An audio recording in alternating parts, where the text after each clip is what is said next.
नमस्कार, स्वागत है एक बार फिर से आप सभी का आपके अपने चैनल हनुमान सेवा परिवार में।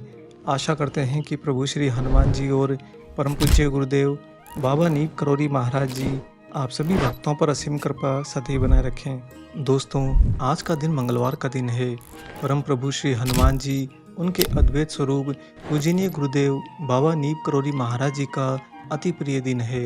महाराज जी के शेष शरीर रहते हुए हर मंगलवार के दिन भक्तगण मिलकर बाबा के लिए रामायण का पाठ करते, निरंतर हनुमान चालीसा का गुणगान करते और प्रभु श्री राम का भजन श्री राम जय जय राम, इस पर सारे भक्तगण झूमा करते और बाबा इन सारे रस के मध्य में मंद मंद मुस्कुराते रहते पूरे दिन भर।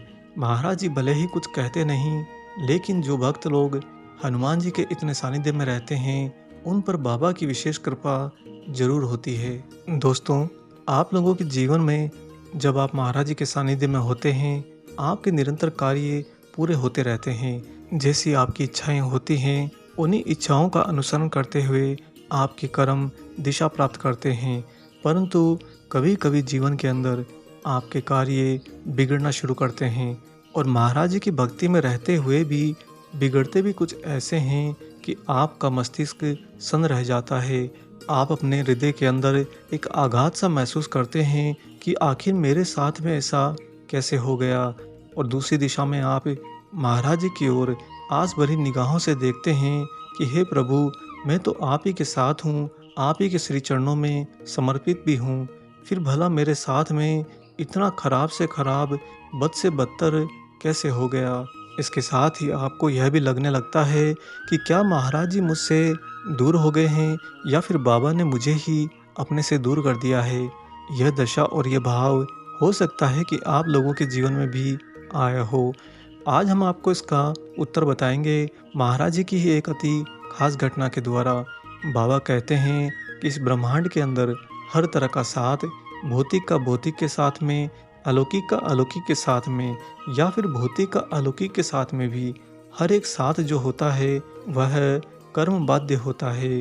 कुछ समय के लिए आपको उनका साथ प्राप्त होता है तो कुछ समय के लिए आपको उनका वियोग भी सहना पड़ता है, और उसी वियोग की घड़ी में आपको ऐसा लगता है कि क्या महाराज जी मुझे छोड़कर चले गए, क्या बाबा ने मेरा साथ देना बंद कर दिया है, मैं ऐसे संकट की घड़ी में कहाँ जाऊँ। महाराज जी कहते हैं कि संतों का स्वभाव होता है आते और जाते रहना। वह आपको कई बार परखने हेतु ऐसा करते हैं तो कई बार अपने व्यक्तिगत स्वभाव के कारण ही ऐसा कर बैठते हैं। लेकिन जितने भी समय के लिए आपका महाराज जी से वियोग हो जाता है, दूरी हो जाती है, उतने समय तक आप यहाँ पर अकेले नहीं छोड़े जाते। कारण ये कि महाराज जी कहते हैं कि हम संत लोग आते जाते तो रहते हैं, परंतु हम हमारी जीव आत्मा पर पैनी निगाह भी रखते हैं, और जितने समय तक हम उनसे कर्म बाध्य होने के कारण वियोग में चले जाते हैं, दूर हो जाते हैं, उतने समय तक हमारी ही छवि अर्थात ईश्वर स्वयं उस भक्त का भली भांति ख्याल रखते हैं। अब हो सकता है कि आपको यह प्रश्न आ जाए कि ईश्वर भला हमारा कैसे साथ रख रहे हैं, और साथ रख भी रहे हैं तो फिर इतने कष्ट क्यों आते जा रहे हैं। आइए आपको पहले यह बताते हैं कि ईश्वर वास्तव में कैसे ध्यान रखते हैं। दोस्तों, जब आप महाराज जी की भक्ति में रहते हुए कभी ऐसी स्थिति में पहुंच जाते हैं, कुछ समय के दौरान आपके कार्य बिगड़ने लगते हैं, आप विपरीत दिशा के अंदर बुरी तरह से धंस जाते हैं, फंस जाते हैं, आपको लगता है कि बस सब कुछ खत्म हो जाएगा, तभी धीरे से आप उसमें से किनारे हो जाते हैं। अगले कुछ एक दिन बाद में फिर से एक विपदा आकर आपके ऊपर गिर पड़ती है। तब एक बार तो आपको ख्याल आता है कि बाबा को पुकारूं, लेकिन फिर ये नटखट मन कह देता है कि महाराज जी तो साथ वैसे भी नहीं दे रहे, क्या पता मेरा काम होगा भी कि नहीं होगा। इन्हीं विचारों के मध्य में आप उस विपरीत दिशा के बीच में ऐसे फंस जाते हैं कि बुरी तरह से पिस जाते हैं। फिर से आपको लगता है कि बस सब कुछ खत्म हो जाएगा, तभी धीरे से आप फिर से किनारे कर दिए जाते हैं। अब तक आपको यह लगने लगता है कि अब मेरे जीवन के अंदर सब कुछ खराब होता जा रहा है। तभी अचानक कुछ एक दिन बाद में एक और बड़ी मुसीबत आकर आपके ऊपर गिर जाती है। ऐसी स्थिति में आपके आंतरिक भाव में बहुत ज़्यादा व्याकुलता आ जाती है, क्योंकि आप निरंतर 2 बार बुरी तरह से फंस चुके हो। अब महाराज जी को पुकारोगे फिर भी आपका काम नहीं बन रहा है। तब आपको लगता है कि बस यह मेरी अंतिम बारी है, इस बार तो मेरा सब कुछ खत्म हो जाएगा। जो ही आप उसके बिल्कुल निचले स्तर पर पहुंचते हैं, धीरे से आपको किनारे कर दिया जाता है। आपको कुछ भी समझ में नहीं आता क्योंकि आप आंतरिक भाव में पीड़ित होते हैं। अब तक 2 से 3 बार बार मुसीबत आने के कारण आपके मन में, आपके हृदय में ये बात बैठने लगती है कि महाराज जी मेरा साथ अब नहीं दे रहे हैं, या फिर बाबा मुझसे किसी बात पर नाराज हो गए हैं। ऐसे में अब आने वाले समय में आप थोड़ा सतर्क होकर चलने लगते हैं। सतर्कता के साथ में हो सकता है कि आपके अंदर थोड़ा भय भी आ जाए। इसी के मध्य में अभी कुछ दिन और बीतते हैं कि अचानक से आपके ऊपर एक दुखों का पहाड़ आकर गिर जाता है। इस बार आप कुछ ऐसा दबते हैं कि चाहकर भी नहीं उठ पा रहे हों, तो आपका निर्णय हो जाता है कि बस यही तो अंतिम पड़ाव है, अब मेरा सब कुछ खत्म हो जाएगा। इस बार आप आंखें बंद कर लेते हैं। ना आपको ईश्वर पर भरोसा, ना महाराज जी पर भरोसा। आंखें बंद करके अब आप समर्पण कर देते हैं, लेकिन वो भी किसको? उस पहाड़ जैसी मुसीबत को। आपको लगता है कि बस ले जा मुझे, अब मेरे में कुछ बाकी नहीं रहा। और आपकी आंखें मूंद लेने पर जो ही वह मुसीबतों का पहाड़ आपको पीस कर चूरा करने वाला होता है, त्यों ही अचानक धीरे से आपको किनारे कर दिया जाता है। दोस्तों, यह जो हमने आपको प्रक्रिया समझाई, क्या आपने यहाँ पर एक बात को नोटिस किया कि बार बार आप मुसीबत के निचले स्तर तक पहुँच जाते हैं और जो ही आपका अंत होने वाला होता है, आपको वहाँ से सरका दिया जाता है। जब तक कि महाराज जी लौट कर उस वियोग की घड़ी को समाप्त करके फिर से आपके सानिध्य में नहीं होते हैं, तब तक आपके साथ में यही सब कुछ चल रहा होता है। लेकिन आपको बार बार बचाता कौन है? ईश्वर बचाते हैं। जैसा कि हमने वीडियो की शुरुआत में आपसे कहा कि जब आपका बाबा से थोड़े समय के लिए बिछोह हो जाता है, दूरी हो जाती है, उस समय महाराज जी आपको अकेला नहीं छोड़ते। अपने ही परम रूप ईश्वर को आपको संभला देते हैं और हर बार चाहे कितनी ही बड़ी मुसीबत क्यों ना आए, वही ईश्वर आपको बचा लेते हैं। महाराज जी किस प्रकार एक अलौकिक संत के कर्म बाध्य होने के व्यवहार पर व्याख्या करते हैं, इसे बड़े ही आसान भाव से समझने के लिए आज हम आपको सुनाएंगे बाबा की एक सत्य घटना। दोस्तों, इससे पहले हम आगे बढ़ें, अभी गए सप्ताह में हमने आप सभी से महाराज जी के एक वृद्ध भक्त की सहायता के लिए निवेदन किया था। कुछ लोगों ने थोड़ा थोड़ा करके सहायता तो करी है, उनका कष्ट उन पर बहुत भारी पड़ रहा है। दोस्तों, हमने आगे बढ़कर एक बड़ा अमाउंट तो उनकी सहायता में कर दिया है, फिर भी अभी वह बहुत ज़्यादा पीड़ित अवस्था में हैं। इसीलिए हम आप सभी से फिर से 2-3 दिन के लिए निवेदन करेंगे कि जितना हो सके दोस्तों, आगे बढ़कर उनकी मदद ज़रूर करिए। हम थोड़ा बहुत तो न जाने कहाँ कहाँ खर्च भी कर देते हैं और न जाने कितनी बार थोड़ा बहुत तो हमारे हाथ से ऐसे ही सरक जाता है, परंतु जहाँ पर वास्तव में कोई पीड़ित अवस्था में हो, महाराज जी का परम भक्त हो, उसके जीवन में हम अगर थोड़ा सा भी सहयोग कर सकते हैं, तो इसके सामने हमें निश्चित रूप से प्रभु श्री हनुमान जी महाराज जी का खास आशीर्वाद प्राप्त होता है। आप सभी से यही रिक्वेस्ट है कि जितना ज़्यादा हो सके इस बार आगे बढ़कर उनकी मदद प्लीज़ कर दीजिए। और इसके लिए हमने आपको यहाँ पर उनका फ़ोन पे और QR कोड नंबर दे दिया है। हमने उन्हें आश्वासन दिया है कि महाराज जी के परिवार के सारे भक्तजन आगे बढ़कर आपका ख्याल अवश्य करेंगे। आइए अब लौटते हैं अपने वीडियो पर और आपको सुनाते हैं बाबा की वह अलौकिक सत्य घटना। दोस्तों, एक अमेरिकी भक्त अपने मित्र के साथ में वीज़ा की अवधि बढ़ाने के लिए दौड़ धूप कर रहे थे। यह कार्य महाराज जी के संज्ञान में नहीं था। वीज़ा की अवधि नहीं बढ़ी तो बाबा जी से कहा गया। महाराज जी ने व्यंग्यात्मक रूप में यह कह दिया कि उन्हीं के भक्त यानी कि के तेरा सलाहकार बना, तेरा गुरु बना। तूने वीज़ा की अवधि के लिए के की मदद नहीं ली होती तो सब कुछ ठीक हो जाता। बाबा जी तो वैसे भी अंतर्यामी हैं। उस भक्त को गत वर्ष का फरवरी माह याद आ गया, जब पहली बार वह बाबा जी से मिला था। महाराज जी ने उससे पूछा था कि तू कब तक भारत में रुकना चाहता है। भक्त ने भोलेपन से उत्तर दिया कि हमेशा के लिए। महाराज जी ने फिर पूछा कि क्या मार्च तक? भक्त ने कहा कि आपका तात्पर्य क्या अगले ही महीने मार्च से है? तो महाराज जी ने आंखें बंद करके कह दिया कि ठीक है, अगले साल के मार्च तक। और अब 1 साल बाद में मार्च के आरंभ में सारे प्रयासों के बावजूद उस भक्त को भारत छोड़ने का आदेश मिल गया। इसके बारे में कोई शंका नहीं थी, ऐसा तो होना ही था। महाराज जी से विदा लेते समय वह भक्त रोता ही रहा।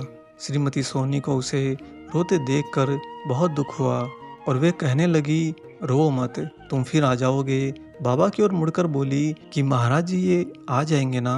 बाबा जी ने तुरंत कहा कि यह 1 साल में ही आ सकता है या फिर 6 महीने में। दोस्तों, भक्त की जो मनोदशा थी वह महाराज जी की इस शिक्षा के कारण थी कि लोगों की सेवा करना ही मेरा धर्म है। उसका कार्य स्पष्ट था और उसे लगा कि महाराज जी इसे करने के लिए कह रहे हैं। उस दिन बाबा ने उसे पास बुलाकर 2 बातें कही। पहली, हम सदा तेरे संपर्क में रहेंगे, और दूसरी, जा आ। दोस्तों, पहली बात का तात्पर्य तो आप समझ गए होंगे कि सदा तेरे संपर्क में रहेंगे अर्थात महाराज जी की कृपा उसके हमेशा साथ में रहेगी। लेकिन वहीं पर जो दूसरी बात कही, जा आ, इसका तात्पर्य है कि पहले जा और फिर वापस भी तो आना है। अब आपको बताते हैं कि यह जो विदेशी भक्त थे यह कोई और नहीं, रामदास थे।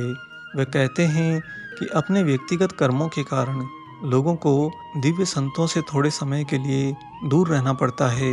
यह किस तरह होता है, इसके भिन्न भिन्न तरीके हैं। जब मिलने का समय पूरा हो जाता है तो वियोग अवश्य होता है। महाराज जी हम लोगों को भगा देते हैं क्योंकि मोह दोनों तरफ व्याप्त होता है। साथ ही बाबा कह देते हैं कि हम अपने एक भी भक्त को अपने से अलग होने की अनुमति नहीं देंगे।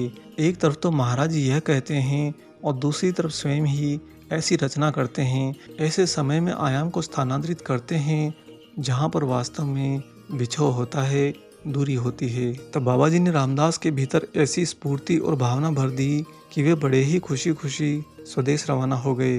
रामदास कहते हैं कि महाराज जी के द्वारा कही गई दोनों बातों को मैंने आत्मसात कर लिया। जब बाबा ने मुझसे कहा ही है कि हम सदा तेरे संपर्क में रहेंगे और दूसरी बात जाकर आना है, इसके बाद में भला मुझे दुखी होने की क्या आवश्यकता। मैं खुशी खुशी अमेरिका गया और वहाँ जाकर कुछ समय बिताने के पश्चात अगले ही वर्ष में फिर से भारत आया महाराज जी के श्री चरणों में। बाबा ने उतने समय तक मुझे और स्वयं को एक दूसरे से अलग कर दिया। उसी दौरान अमेरिका में रहते हुए मेरे व्यक्तिगत जीवन में अनेक कठिनाइयाँ आई, अनेक कष्ट आए, मुसीबतें आई। मैं उनसे लड़ता रहा, जूझता रहा। कभी कभी मन में लगने लगा कि क्या बाबा ने मुझे स्थायी रूप से स्वयं से अलग कर दिया है। फिर कभी कभी मन कहता कि थोड़ा समय और इंतज़ार कर लो। रामदास कहते हैं कि जब मैं इंतज़ार करने लगता तभी एक और कठिनाई मेरे जीवन में आकर खड़ी हो जाती। अगला 1 वर्ष तक मैं यूं ही मुसीबतों के जंजाल में फंसे हुए जीवन व्यतीत कर रहा था। तभी 1 साल बाद में मुझे समाचार मिला कि बाबा जी ने मुझे भारत बुलाया है, और यह सुनकर तो मानो मुझ में प्राणों का संचार हो गया। तुरंत ही मैंने वीज़ा के लिए अप्लाई किया और अगले 1 ही सप्ताह में भारत जा पहुंचा। इस बार पहुंचकर महाराज जी के चरण पकड़कर खूब रोया, और आंसू क्यों ना आए। जिन बाबा से मैं दूरी समझता था वह दूर रहकर भी मेरी उसी दूरी का तो ख्याल रख रहे थे। जिसका तात्पर्य ये है कि जितने समय तक हमारे जीवन में कठिनाई आती है हमें लगने लगता है कि हम महाराज जी से दूर हो गए हैं। यह तो उनकी सुनियोजित योजना होती है, परंतु इसके पूरे कालखंड में बाबा जी हमारे पर पैनी निगाह रखते हैं और उस समय खंड को खत्म होने पर स्वतः ही अपने पास में फिर से नज़दीक कर लेते हैं। इसके साथ ही उस समय खंड के दौरान हमें ईश्वर की हथेली पर बिठा देते हैं, जिस कारण से कठिनाई मुसीबतें तो आती हैं परंतु हमें कभी ध्वस्त करके नहीं जाती, क्योंकि बाबा ने हमें ईश्वर को संभालने को दिया है।